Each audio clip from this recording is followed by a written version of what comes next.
pass over to Katherine.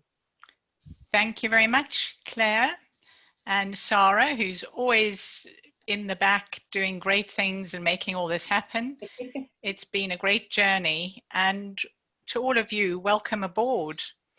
We're going to be talking today about onboarding, and I'd like to share some experiences with you that I hope you'll find useful.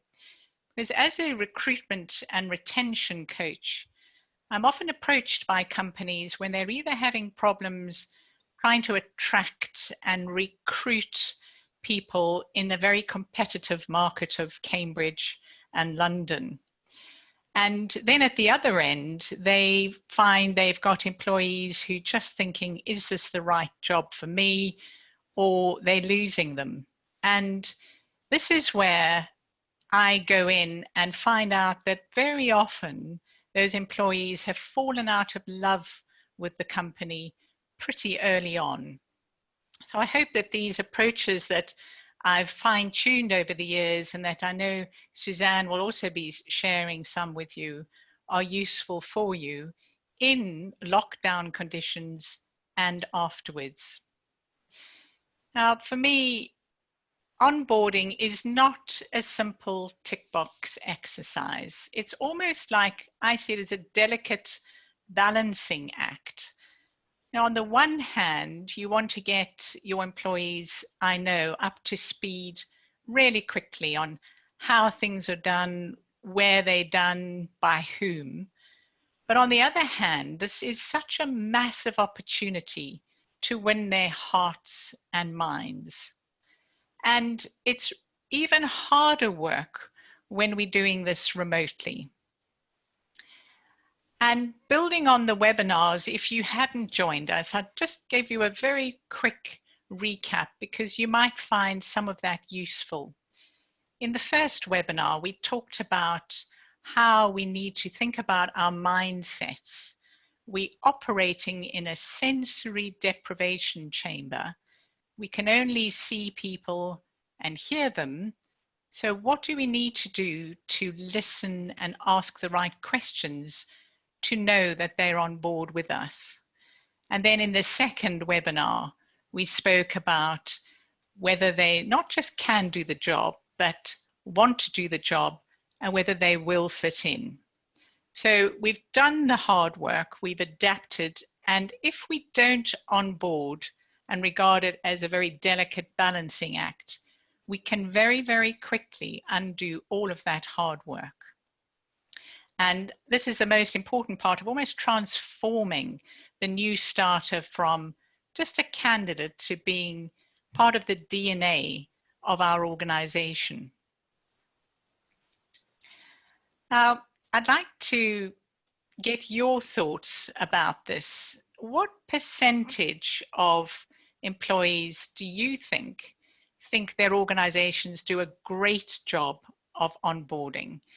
Now, we have a poll that Sarah is going to launch for us. And if you'd like to vote, is it 12%, 23%, or 31% of employees? Thanks, everyone. We've got lots of votes coming in. Just wait for a few more. Thank you. That's nearly everyone. A couple more seconds. Okay, great. So here come the results. Gosh, well, 58% of you think that it's just 12%. Then we've got 32% at 23%, 10% at 31%. Thank you very much. That's really useful because it is actually just 12%. So some of you may already be familiar with the Gallup study that was done in December just last year, 2019, where only 12% of employees think we do as organizations a great job of onboarding. That means 88% think we don't do a great job. That's a huge amount of room for improvement. And to improve, I think we need to just shift our thinking. It's so easy if we think of a contract of employment as a piece of paper. It's not just a legal piece of paper. It's so much more than that. I think, this piece of paper represents a notion of relationship, trust, and understanding. And it's about mutual expectation. So why don't employers take onboarding more seriously? And again, I'd very much like to get your vote. Sarah, if we could launch the poll, what do you think? Is it because it takes far too much time to deliver? They just want the employee to get on with the job, or they don't see the value of onboarding? Thank you. Yeah, we've got some votes coming in there. We're all experts at this now. That's very quick. Just a few more seconds if you've not voted. Lovely, thank you. So here's the results. Interesting. Very interesting. So we've got, they just want employees to get on with the job. It makes sense, I suppose. Don't see the value of onboarding, and it takes too much time to deliver. Suzanne, what is your experience of this? I think the difficulty is getting people to understand the benefit of onboarding. I think if the recruitment is easy and there's a brand and people want to work, you often have the fit, but it's helping them to settle in to do the job and actually find the way that the company runs, irrespective of their ability to do the job. So for me, it's still well worthwhile having the time, but I can remember spending a lot of time trying to convince managers of the value. So I'm not surprised by the poll outcome. Interesting. So it's a massive lost opportunity, effectively, if they don't do the onboarding properly. And this leads to a huge impact because 20% of staff turnover, that's 1/5 of employees, choose to leave within the first month and a half or 45 days. And with virtual onboarding, I think that risk could be even higher.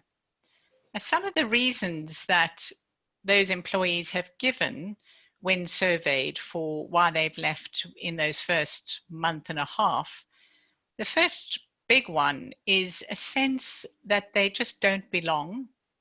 They're not given any recognition.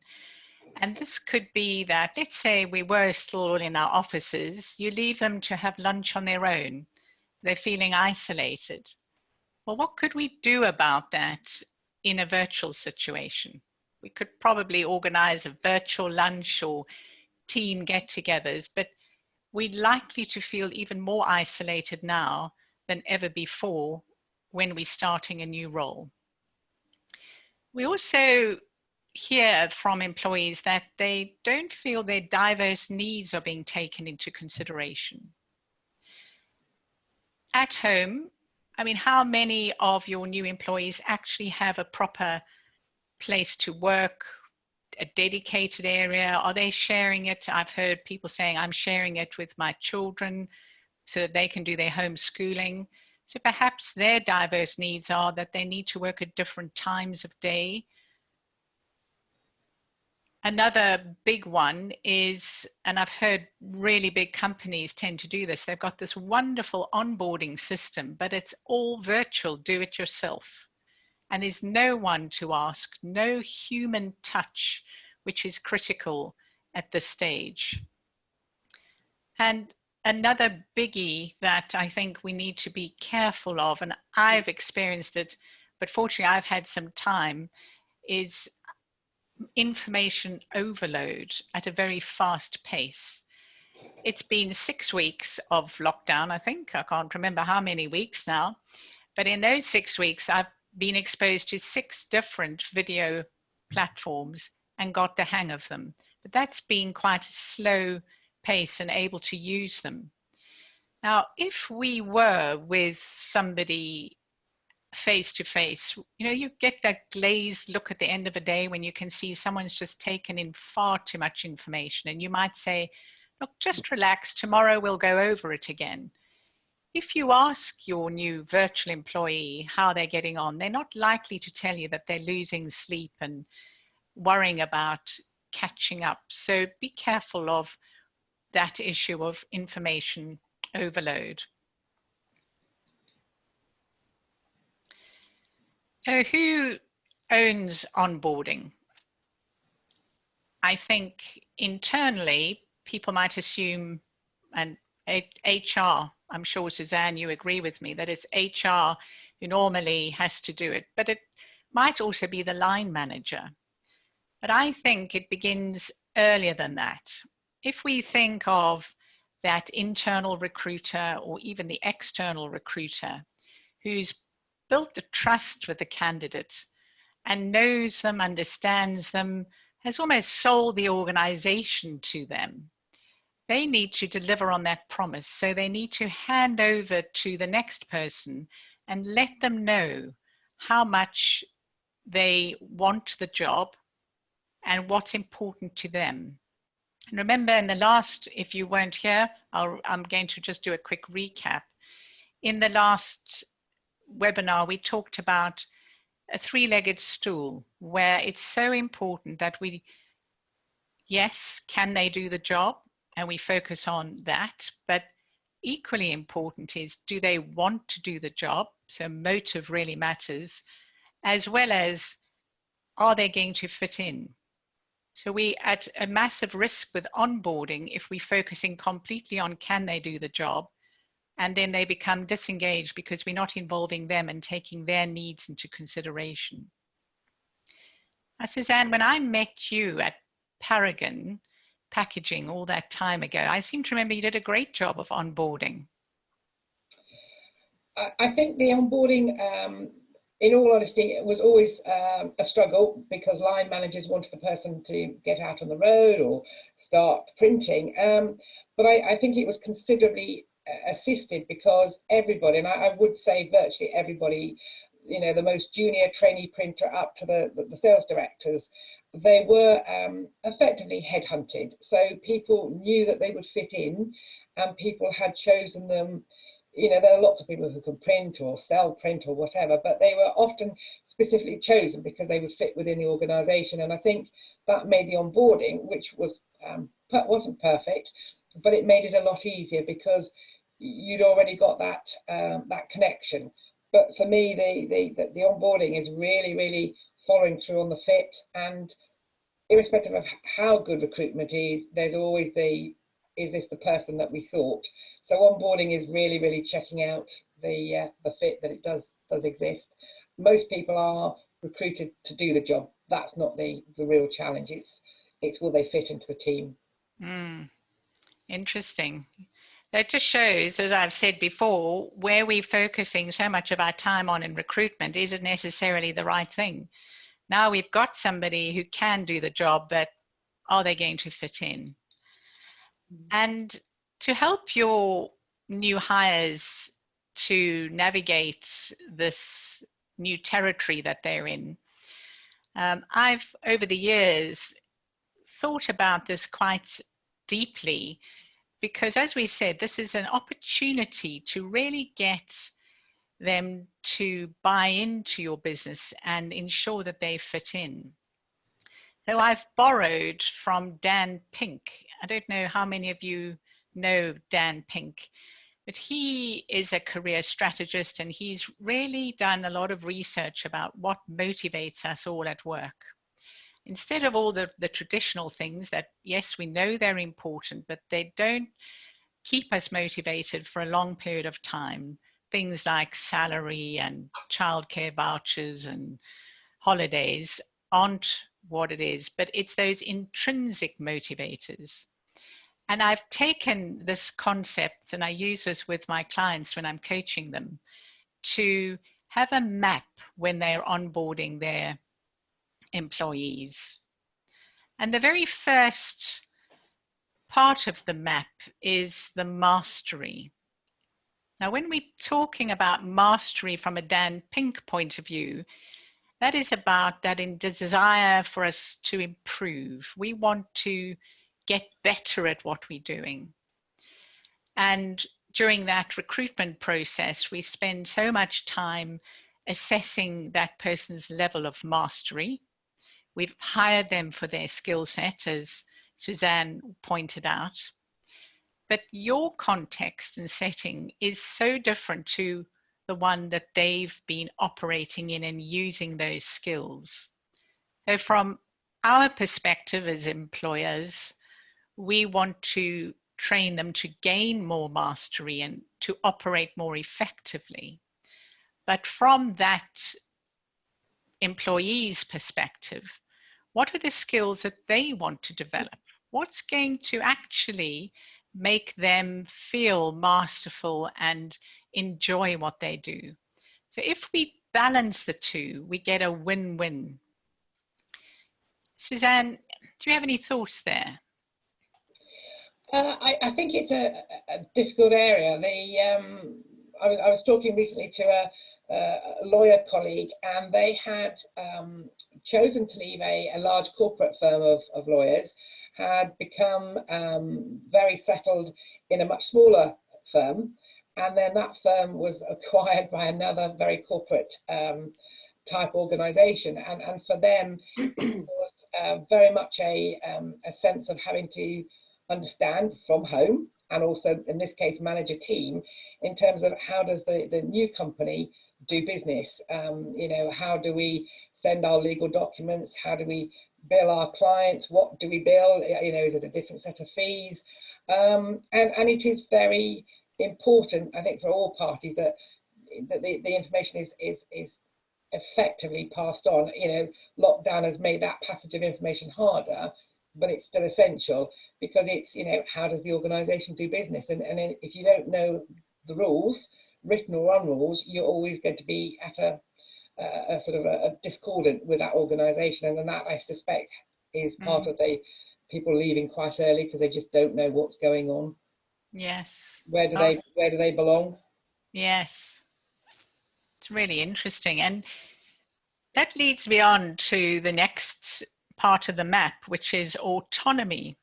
Now, we all like some form of autonomy, and the translation or the definition of that is for us to be able to direct in some way our own life or work, controlling when we do something, what we're doing, and how we do it.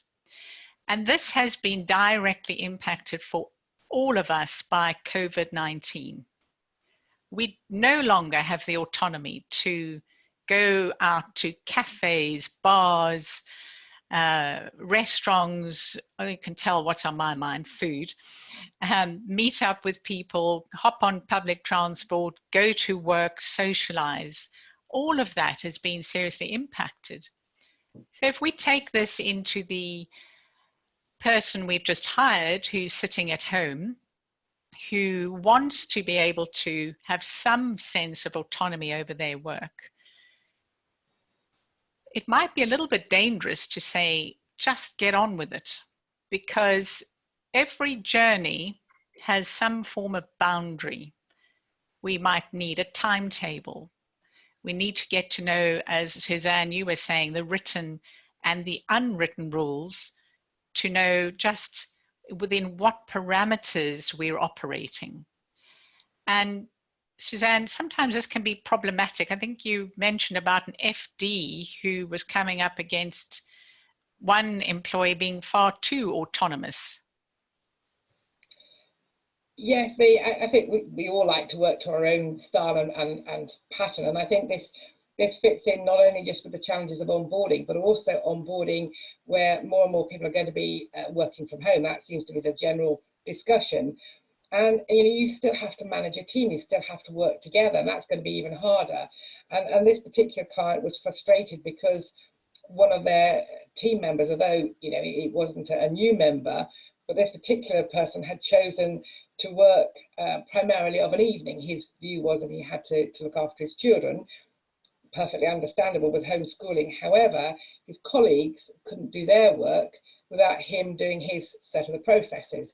So autonomy is fine as long as it doesn't impact on your colleagues. And for the FD, there was a balance to be spun between recognizing that the guy needed some flexibility, but he couldn't do it completely to his own plans because the rest of the team couldn't work.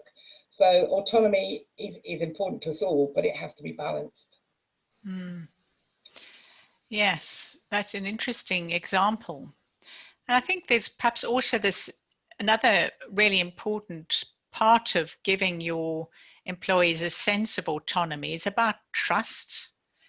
We've spent so long making sure we recruiting the right person, giving them tasks to do in the interview, asking them questions. And now it's about also trusting them to get on with it. But as long as we're providing some support and supervision so that they know how to do it. We move now to the third part of the map, and this is the purpose. So many of us, and I know employees talk about this as being a big one, are demotivated when they don't understand or invest in that bigger picture. If we work towards something larger and more important than ourselves, it gives us a lot more meaning than just being a job. And what we've seen again and again, and I see this huge amount, is as soon as we assume that people know what that bigger picture is or what the purpose of the organization is, we've absolutely lost something. We've lost part of that psychological contract that we've spoken about. When it comes to that, Suzanne, do you have any examples that you'd like to share? I think we all would have a sense of purpose of making a difference. And I think a particularly good example, because it ties in with the case study that we'll look at shortly. One of my clients, CDS, Community Dental Services, the one thing that they don't struggle with in their recruitment, and recruitment it can be a challenge for them, but what they don't have any problems is finding people who have a purpose.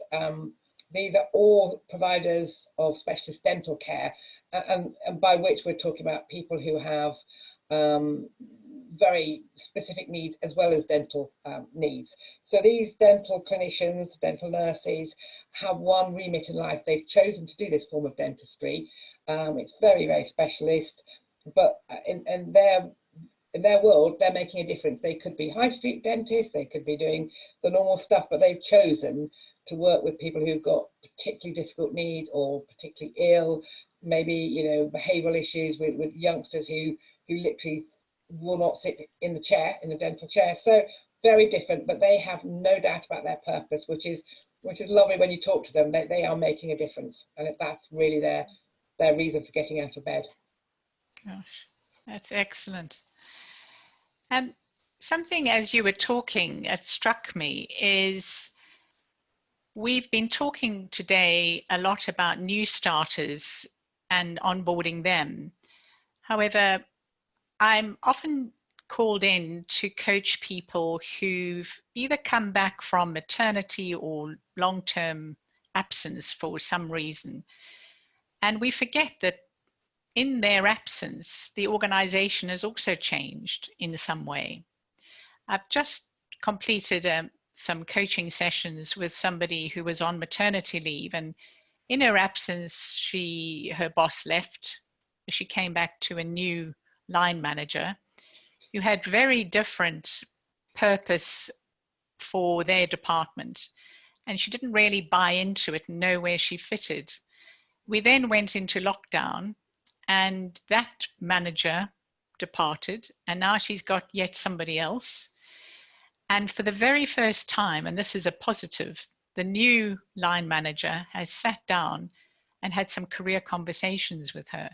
But she said it's the first time in 2 years that anyone has ever asked her what she wants, what her purpose is, and what's important to her. So, in fact, it's been a positive story in terms of purpose, but it's taken a little bit of getting there to open up her mind to what's possible. Now, we've talked about the map, and I'm very interested to know if any of you on this webinar have got any approaches to onboarding that you feel you would like to share, or whether this map approach would be useful for you. Okay, just waiting for some questions. I know it takes a little while to think and then type what you want to ask. I've got some really good points that have been coming through though, ladies, as you've been talking. So again, about onboarding and the consistency required, I think, across the organisation, which is a really good point. Just making sure that what you do for one is the same. But then on the flip side of that, adapting your onboarding to people's individual needs. So not having just a checklist situation, you know, you're actually looking at that individual and what needs they may need to help that onboarding process run smoothly. So I thought there were a couple of really good points there. Yes. And also the length of onboarding, I think. Some people think it's like 3 months or part of probation, but the longer it is, the better. It doesn't need to have an end point necessarily. Mm-hmm. Yeah. Okay. Yeah, there hasn't been anything new come through, Catherine. So I think, yeah, maybe we can go on to the next slide. Great. I'd like to give you an example of how this MAP approach has worked really well for a client of mine. Don runs a CRM consultancy, and it was about nearly 3.5 years ago, he was growing his business, and he had spotted somebody who was working for a client, it happened, called Trevor. And he really liked Trevor's attitude and aptitude and thought, if I'm ever expanding, I'd like him on board. So he invited him around to the office for a coffee. But when Trevor got there, it turned out that he had left, and he was in his first 3 months in his new company. Now, when Don asked him, you know, how's it going? He said, well, you know, I've just seemed to be going backwards. I joined them because I was looking for career development, but I've just been put on low-level support calls, and it's just not what I expected. So, of course, Don thought, nah, this is my moment. And because of the coaching that we had done, Don knew the magic question, and he asked him, so what's important to your work? What is important to you in your work, Trevor? And Trevor said, career development and learning new technical skills. And Don said, well, that's brilliant, because if you join us, we can teach you all sorts of things. So Trevor naturally was very reluctant. He's a loyal guy, and he didn't want to just, you know, throw in the towel too early. But Don got him to think about it. And I then said to the CEO, well, instead of just making him an offer, why don't you, bearing in mind the map, have a conversation, see what it is he actually wants to learn. And between them, they came up with a list, and they prioritized that list of what he wanted to learn first, what was the most important thing. So it was a wish list. They actually captured it on Excel. And then I said to Don, why don't you send it to Trevor? The minute Trevor had it in his hand, it was a little bit, as I mentioned, about this piece of paper. It felt like something solid. So Don made him an offer. He went to hand his notice in, and his new boss was absolutely horrified and promised him the world. But Trevor knew that Don was going to actually deliver on his promise. He offered again, but Trevor left. Fast forward 3.5 years later, Trevor is still with the business, and I had a career development conversation with him 2 months ago, and he said he wouldn't change anything. He's learning new skills. He's being taken more onto client sites, which hopefully will resume with the lockdown. He's learning what he wants to. He also prefers to work, and this is the autonomy bit, from 8 in the morning till 4:30 in the afternoon. And he has a real sense of purpose. He can see how the business is growing. So I'd like to just say to Don, hats off to you for using the map and hopefully that's been quite useful for all of you to understand how it can work on an ongoing basis. We've talked a lot about the psychological impact of onboarding, but what are the other things that HR needs to consider when you onboarding? Over to you, Suzanne. Well, inevitably, a lot of onboarding sits with HR, though I do think the responsibility lies very carefully with the line managers as well. But inevitably, there's a lot of practical organisation to make, and I think it's a good place to start with the case study, because this is an organisation, CDS, who has a significant geography to start with, in that they are awarded contracts by NHS England and have to deliver this special care dentistry. Bearing in mind they are based in near Bedford, and they're the people the dentists who transfer into them can be anywhere across the country. So if you can imagine trying to do an onboarding normally, it's difficult because the head office staff and the line managers are not necessarily closely located. That was then compounded by obviously lockdown. So you're looking at a process where you've just got to find the practicalities. Practicalities being, if we can't do this as we'd normally do in a group coming across to a local hotel to be onboarded, how on earth do we do it? So there was a lot of practical concerns to be met and overcome before the virtual onboarding could take. But it is a difficult exercise anyway. One of the things I think that helps them enormously is because it's a transfer of undertakings, there's always significant consultation, and that's when CDS meet the incoming team about 3 months before.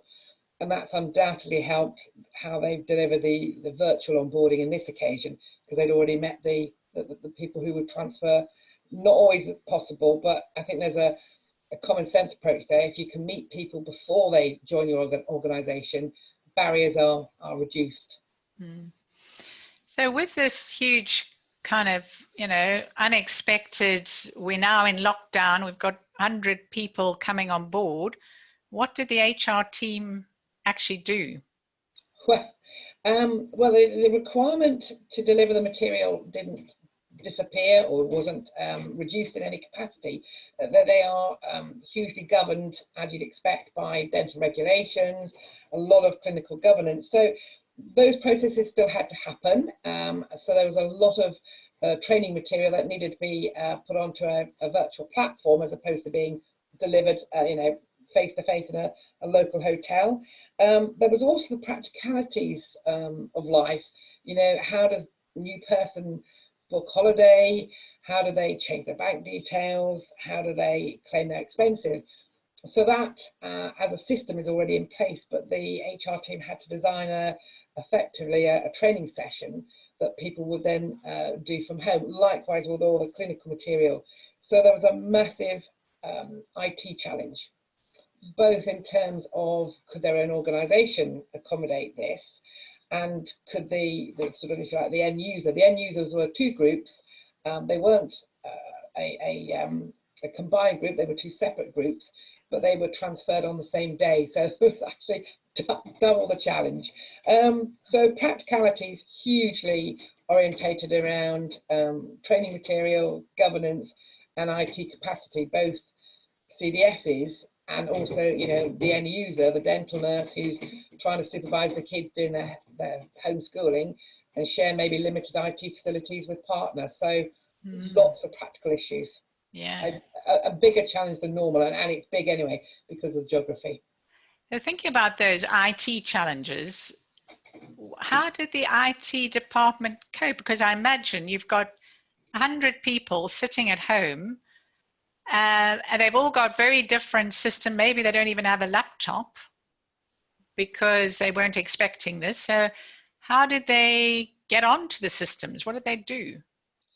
I don't know how they deliver the IT system in its technical capacity, but I mean, I think that the idea is very clearly reinforced around working together. So the HR and the IT department had to work extremely closely And one of the big issues was communication. Bearing in mind these people are new to the organisation and they didn't come with their own line management or infrastructure. So just getting hold of these people for email addresses and mobile telephone numbers was a massive challenge. So it really gets down to, you know, how do you actually get hold of, you know, the person that's been transferred across, of which you may not have an up-to-date mobile number, or you may not have an email address that works because they wrote it down in a hurry. So the practicalities were immense.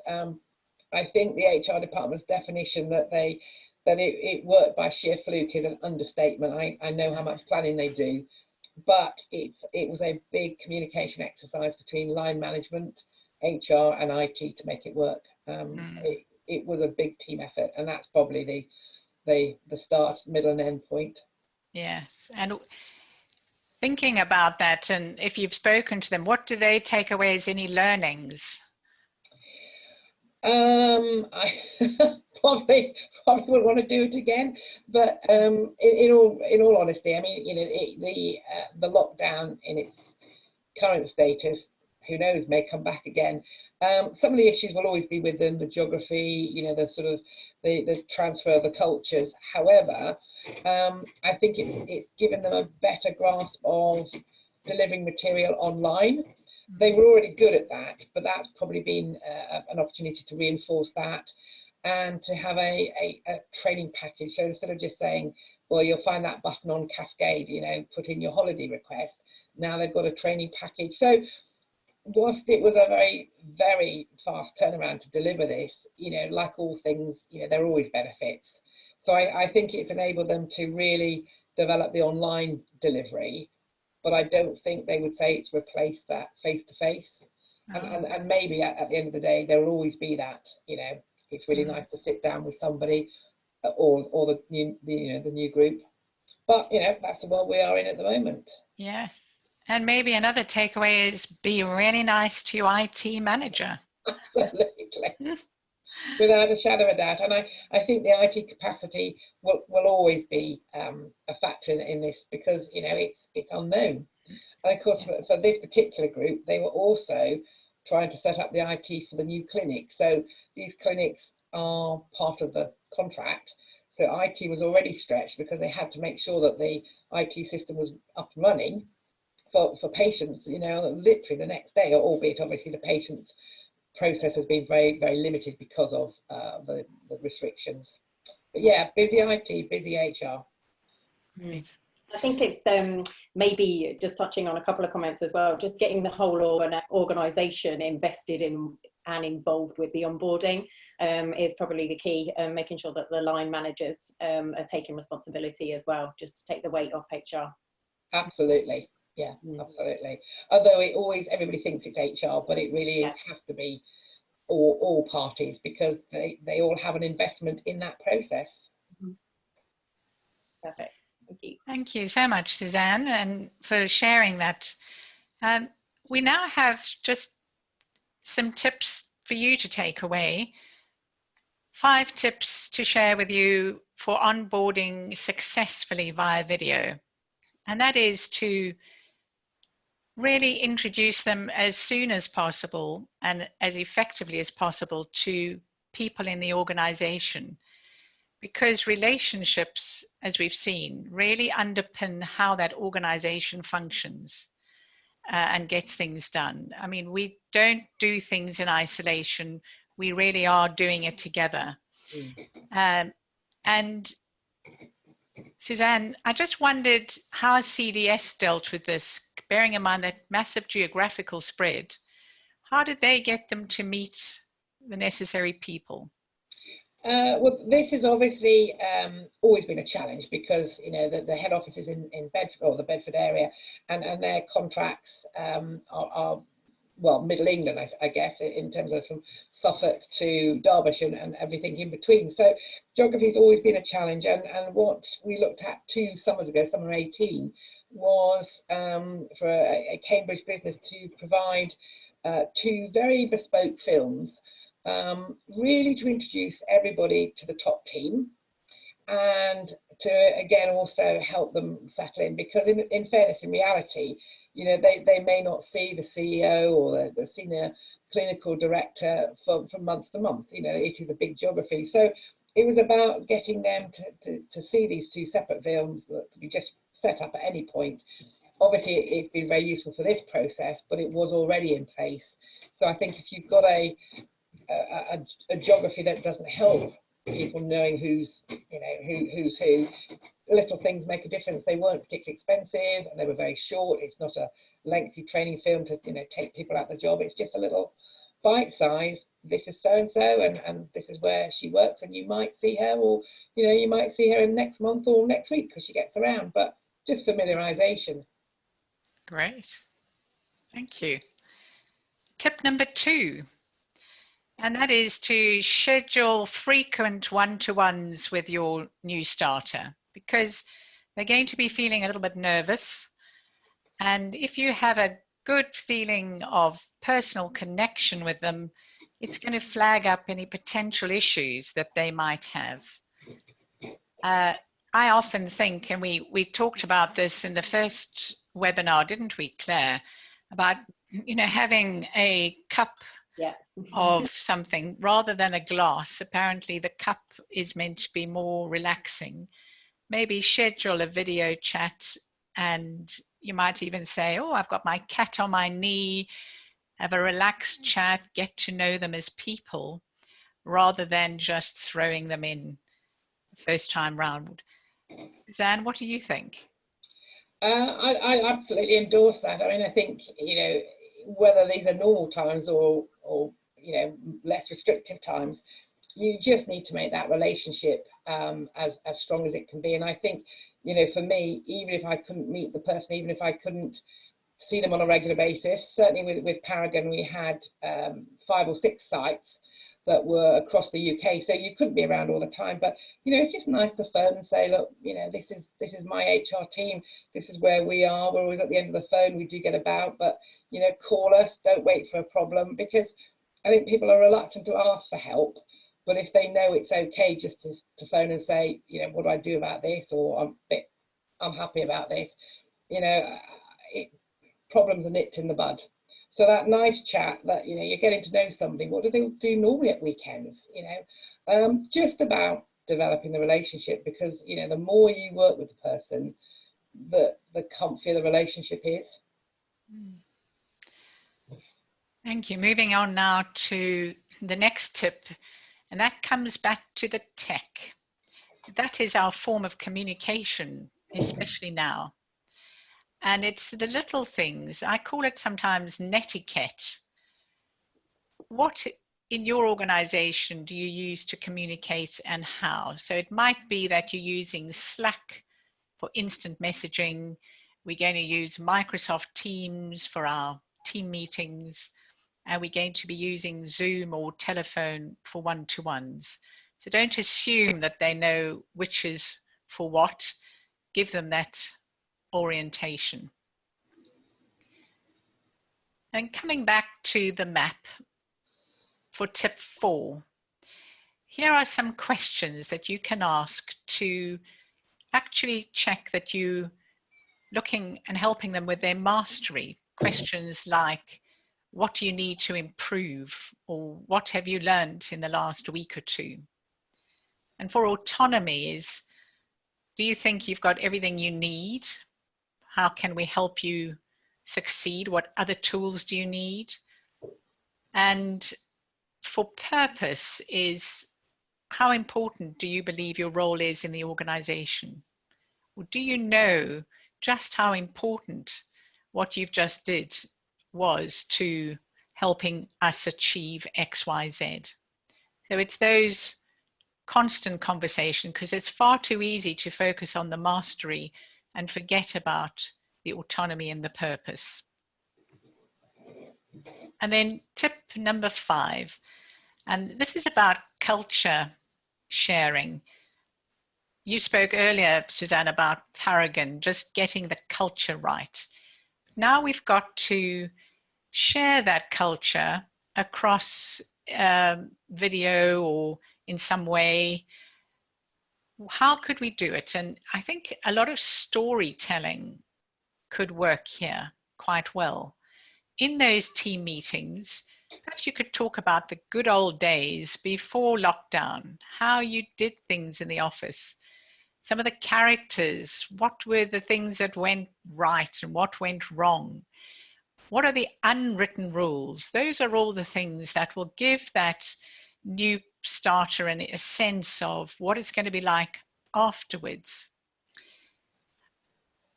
But, and this is a but, depending how long this virtual working goes on that we're all forced into, maybe we need to think that everyone needs onboarding when this is over, because there's going to be a new normal.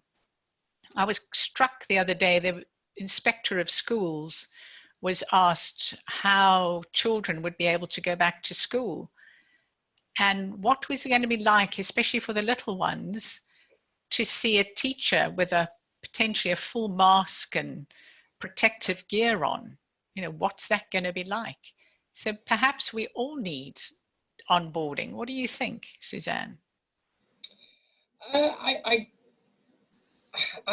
think the balance needs to be struck. I mean, I think that's a very scary thought, but I think from a normal process, yes, I think gathering people together to kind of rebuild those team relationships is going to be essential. And I think picking up your earlier point around somebody who's been off, for, say, potentially for 52 weeks, you know, the organisation is completely different after a year.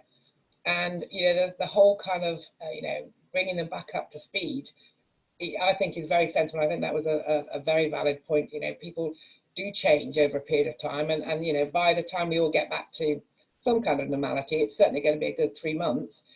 People have had lots of different experiences, and team relationships may have improved because they're not sitting next to somebody, but they may also have worsened. And I think some managers will find line management from a distance quite hard. You know, it is a skill. So yes, I think an onboarding to get back to the office, whatever that then looks like, is definitely a good idea. Very much so. Well, that's the end of our 5 tips. And I wondered if any of you had tips that you'd like to share with us, or anything that's come up on the chat.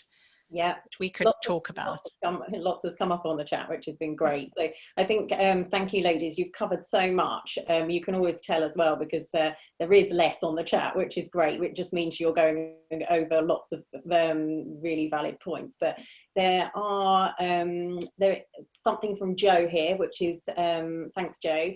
Who often sees organisations confusing new employee orientation with onboarding. He believes the two are very different and should be treated as such, former being a shorter term objective, the latter, as per Catherine's comment, should be ongoing, frequently reviewed. So that's a good point. That is. Hi, Joe. Great that you're with us. Yes, I think there is orientation and onboarding, but if we think of the as a psychological contract rather than as just getting people up to speed with processes, I think it works better, because then we'll keep doing it and we'll be mindful of how people are motivated. I don't know, Suzanne, if you have any thoughts about that. It's not something I've encountered before. I think my concern would be, as the poll indicated, you know, companies are very reluctant to do any form of onboarding, and I think to do it in sort of, or appears to be 2 parts, may just deter people even further. So that would be my hesitation, that it would almost potentially be an excuse not to do it at all. But I have no experience of it, so I'm not, you know, as I say, I'm open to all ideas, but, you know, we have to convince organisations to do this, which we've already established is quite a challenge anyway, sadly. Perfect. And then there's just some comments as well, just covering off and yeah, agreeing with some of the points covered already. So behaviour as a reflection on culture for new employees, managers, existing employees, etc., are responsible or can be a good good way of sharing that existing culture with new employees coming on board. We've got some really good tips as well, which I think we can put together and share. Also using the PERMA framework from Martin. Oh, yes. Yeah. So you know that, Catherine? I thought you know that. I'm familiar with it. Yes, it's brilliant. Used a lot in positive psychology. Fantastic. So thank you, Sarah. We'll share that at the end with some of the other links as well. So that's really helpful. Also, again, just to go back to the question you asked a moment ago, Catherine, it's just there were a few questions, particular challenges with onboarding for Cambridge companies specifically. Has anyone got any challenges that they've come up with? They'd be interested in those being shared online. So I'm just going to see if anything's coming through. So yeah, if anyone's got anything, that would be great, or anything that you see, Catherine, a lot of within. I'm seeing right now, not so much necessarily with onboarding, but a lot of people having highs and lows. They're dealing with this virtual working okay, and then just some days it gets on top of them. And then they start to think it's the job or it's the company, and it's the situation that they're in. It's this fact that we don't have the autonomy anymore to work the way we want to work, and we don't have the space, and we've got too many distractions, and we're still trying to do a good job, but we're not able to. So I think that for me is where I'm spending a huge amount of my time coaching and talking to employees and businesses right now. And how about onboarding from internationally? How difficult is that?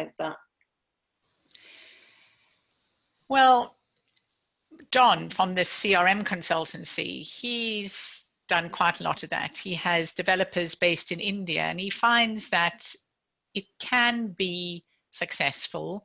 You've got to work really hard at it. Some of that is about understanding. They don't always understand, and especially I think it's cultural. They might say yes when they don't mean yes, they know. So Don has to go back and say, please, could you do X, and check a piece of work before he gives them a massive piece of work just to make sure that they do understand. And he's always saying to them, I know you're saying yes to me. However, I would rather hear if you think it's going to be a problem, because I'm going to have to promise my client that we can deliver that tomorrow. So I think building that relationship, he speaks to his team in India 7 in the morning, and then he's speaking to his US clients at 10 o'clock in the evening. And in between, he needs to make sure that the communication is really working. And I don't know if that's helpful, but he takes an awful lot of time, and it never stops, the orienteering or the onboarding or whatever you want to call it. Yeah, great. Perfect. Lovely. I'm just thinking if anything's coming through. No, that's it from us. I think we've covered everything off, so perfect. And thanks again, ladies, it's been fantastic. Also from the Cambridge Network team, we just wanted to thank you, Catherine, for running these 3 sessions. They've just been really valuable and really helpful, especially in this climate. All of the sessions will be on our Cambridge Network YouTube channel, so you can catch up with any of those there. And we'll be sharing everything anyway after with everyone. So yeah, if there's anything else you need, just get in touch with the Cambridge Network team. But thanks again, ladies, it's been fantastic. And thank you for joining, everyone. Yes, well, thank you. And just one final thing I wanted to say is we've put together a resource that will be sent to you about onboarding, with lots of tips and examples and things we may not have covered today. So I hope you find that useful. And it's been amazing to share all my experiences with you. Excellent. Thank you so much. Thanks. Enjoy the rest of your day, ladies. Thanks Thank everyone you. for joining. Appreciate it. Bye. Bye. Bye.